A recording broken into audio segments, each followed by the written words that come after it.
TDP Janasena BJP పొత్తు confirm అయిపోయింది. Official గా బీజేపీ కూడా అనౌన్స్ చేసింది, ట్వీట్ చేశారు జేపీ నడ్డా, అదే విధంగా లేఖ కూడా రిలీజ్ చేశారు.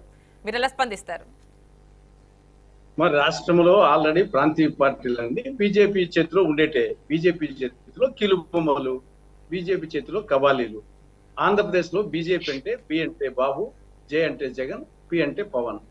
కాబట్టి ఊరికే ప్రాంతీయ పార్టీల పేరే కానీ ఇవన్నీ బీజేపీ పార్ట్ అండ్ పార్సల్ వచ్చేసి కొన్ని డైరెక్ట్ పొత్తులు, కొన్ని ఇండైరెక్ట్ పొత్తులు, కొన్ని ప్రత్యక్ష పొత్తులు, కొన్ని పరోక్ష పొత్తులు, కొన్ని ఎన్నికల ముందు పొత్తులు, కొన్ని ఎన్నికల తర్వాత పొత్తులు. కాబట్టి ఓవరాల్ గా బీజేపీలో టీడీపీ, జనసేన, జగన్ పార్టీ ఈ మూడు పార్ట్ అండ్ పార్సల్. కాబట్టి అది పెద్దగా సెపరేట్ గా మేము వీళ్ళను వేరే పార్టీలుగా చూడడం లేదు, బీజేపీ పార్ట్ అండ్ పార్సల్ గానే చూస్తున్నాం.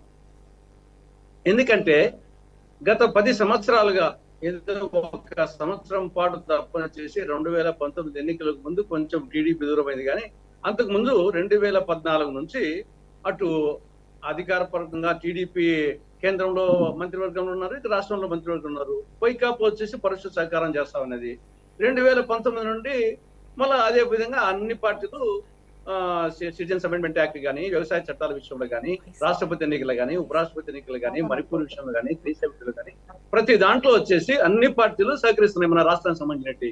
కాబట్టి దేశంలో రాష్ట్రపతి ఎన్నికల్లో 100% బీజేపీ స్పాన్సర్డ్ క్యాండిడేట్ కి వచ్చిన రాష్ట్రం ఏకైక రాష్ట్రం 28 రాష్ట్రాలు ఆంధ్రప్రదేశ్. ఈవెన్ బీజేపీ రాష్ట్రాలు కూడా రాలేదు, 100% వచ్చాయి ఇక్కడ.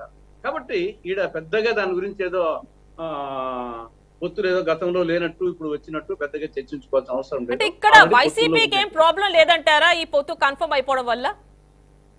ఈడ రెండు ఒకటి వచ్చేసి సరే ఓవరాల్ గా ఎన్నికల ముందు పొత్తు వలన మనం నాకు తెలిసి లాభం ఎవరికి నష్టం ఎవరికి అంటే బీజేపీకి లాభం, జనసేనకు లాభం, కాంగ్రెస్ కు లాభం, వైకాపాకు లాభం, టీడీపీకి నష్టం. నా అసెస్మెంట్ ఓటర్ల పరంగా చూసినప్పుడు బీజేపీకి లాభం. ఎందుకంటే వాళ్ళకు ఇండైరెక్ట్ గా సపోర్ట్ అందరూ ఉన్నప్పటికీ డైరెక్ట్ గా వాళ్ళంటూ పోటీ చేస్తే ఒక ఎమ్మెల్యే సీట్ రాదు, ఒక ఎంపీ సీట్ రాదు, ఈవెన్ డిపాజిట్ రావు అనేది వాళ్ళకు తెలుసు. కాబట్టి అది ఇప్పుడు పొత్తులో ఎన్నికల ముందు పొత్తులో పోయినప్పుడు కొన్ని ఎమ్మెల్యే సీట్లు, కొన్ని ఎంపీ సీట్లు వచ్చే అవకాశం ఉంటుంది. మామూలుగా ఎత్తికినా ఒక్కటి రాదు, డిపాజిట్ కూడా పోతుంది. కాబట్టి బీజేపీకి అంతో ఇంతో లాభం. రెండవది వచ్చేసి జనసేనకు కూడా సరే ఒకవేళ బీజేపీ లేకుండా టీడీపీ జనసేన కాంబినేషన్ తో కూడా పోయేటి ఒకవేళ బీజేపీ. కాబట్టి జనసేనకు సొంతంగా పోతే వాళ్ళకు కూడా అదే బీజేపీకి వచ్చిన పరిస్థితి. బీజేపీ కన్నా వాళ్ళ ఓట్లు ఎక్కువ రావచ్చు కానీ సీట్లు రావు, గతంలో చూసాము, ఇప్పుడు కూడా అంతే. కాబట్టి వాళ్ళకు వచ్చేసి పొత్తులో త్రిముఖ పొత్తులో కానీ ద్విముఖ పొత్తులో కానీ వాళ్లకు కొన్ని ఎమ్మెల్యే సీట్లు వచ్చే అవకాశాలు ఉంటాయి, అది వాళ్ళకు కొంచెం లాభం.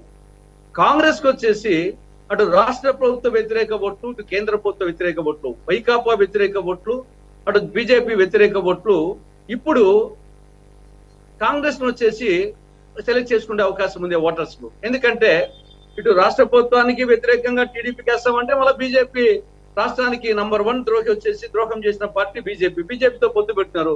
కాబట్టి రాష్ట్ర ప్రభుత్వ వ్యతిరేక ఓటు ఎవరికి వెళ్ళినప్పుడు మళ్ళీ కాంగ్రెస్ గెలుచుకోవాల్సి వస్తుంది.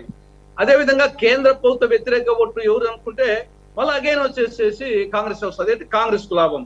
నాలుగవది వైఎస్ఆర్ పార్టీ కూడా కొంత లాభం.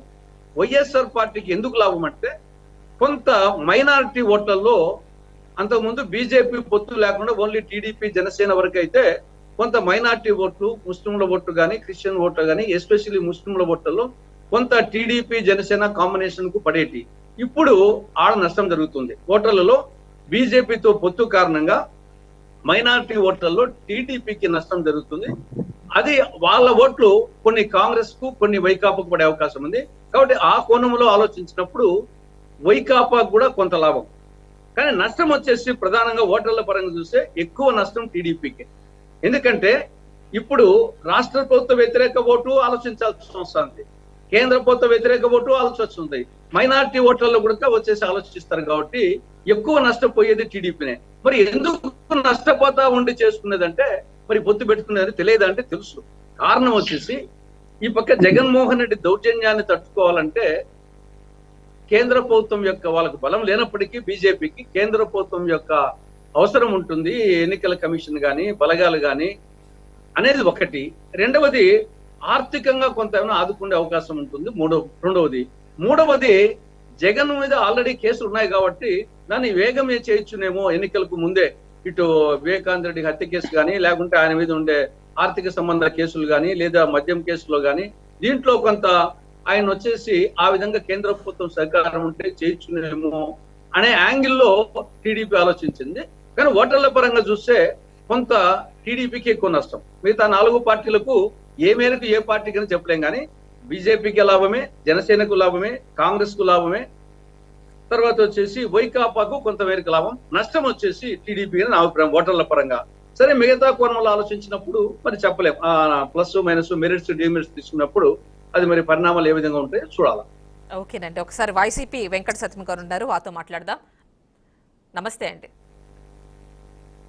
నమస్తే అండి. ప్యానెల్లో ఉన్న అందరికీ టెక్నికల్ ఇష్యూ కారణంగా కాస్త